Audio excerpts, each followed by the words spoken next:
नमस्कार दोस्तों।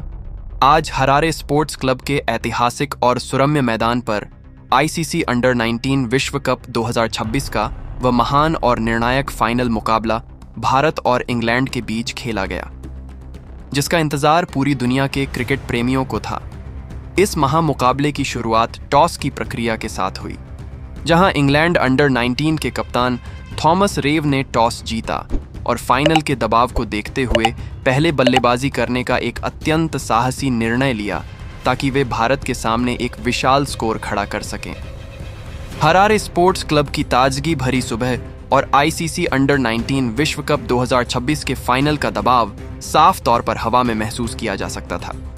जहां इंग्लैंड की ओर से बेन डॉकिंस और जोसेफ मूर्स की सलामी जोड़ी पारी का आगाज करने के लिए एक दृढ़ संकल्प के साथ मैदान पर उतरी।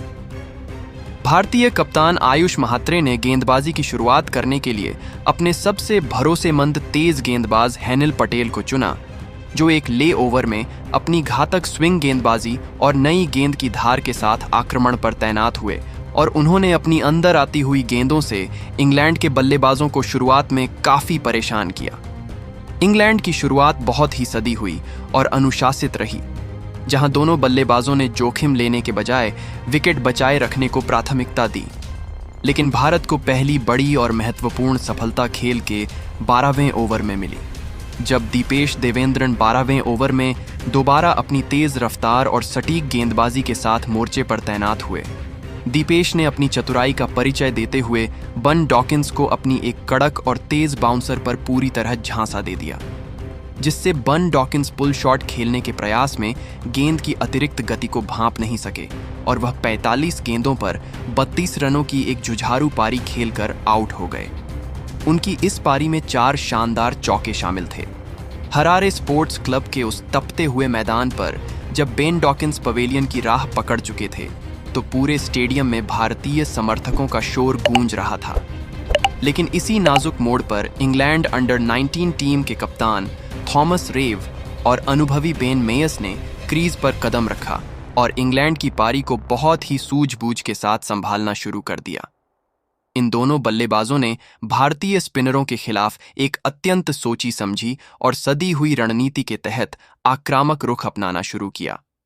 जहां उनका मुख्य उद्देश्य रनों की रफ्तार को बढ़ाकर भारतीय गेंदबाजों पर मनोवैज्ञानिक दबाव बनाना था। खेल के 22वें ओवर में भारत के जादुई स्पिनर कनिष्क चौहान 22वें ओवर में अपनी रहस्यमयी फिरकी और विविधतापूर्ण गेंदबाजी लेकर मोर्चे पर तैनात हुए, ताकि वह इस पनपती हुई साझेदारी को अपनी फिरकी के जाल में फंसा सकें। लेकिन कप्तान थॉमस रेव आज एक बहुत ही प्रचंड और प्रलयकारी लय में नजर आ रहे थे और उन्होंने कनिष्क को जमने का कोई मौका नहीं दिया।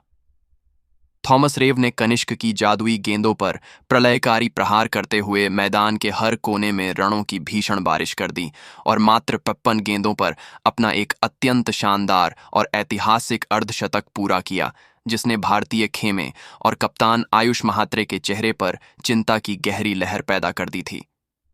इन दोनों बल्लेबाजों के बीच एक चट्टान जैसी मजबूत साझेदारी पनप रही थी,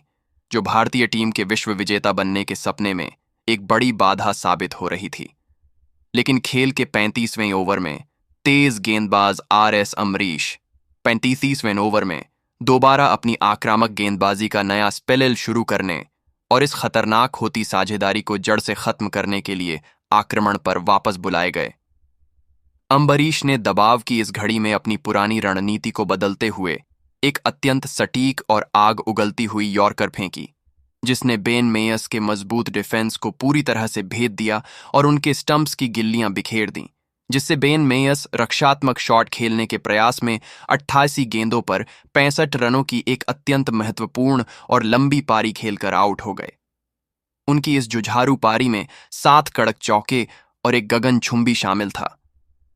मेयस के आउट होने के बाद स्टेडियम में भारतीय प्रशंसकों ने राहत की सांस ली, लेकिन इंग्लैंड के खेमे में अभी भी कई बड़े हिटर्स मौजूद थे। मेयस के पवेलियन लौटने के बाद भी इंग्लैंड का आक्रामक अंदाज और रनों की भूख रत्ती भर भी कम नहीं हुई, क्योंकि पारी के अंतिम और निर्णायक ओवरों में प्रचंड आक्रामक बल्लेबाज अर्फी अल्बर्ट ने मैदान पर कदम रखते ही अपनी विध्वंसक आक्रामकता दिखाई और भारतीय डेथ ओवर गेंदबाजों की बखिया उधेड़ना शुरू कर दिया।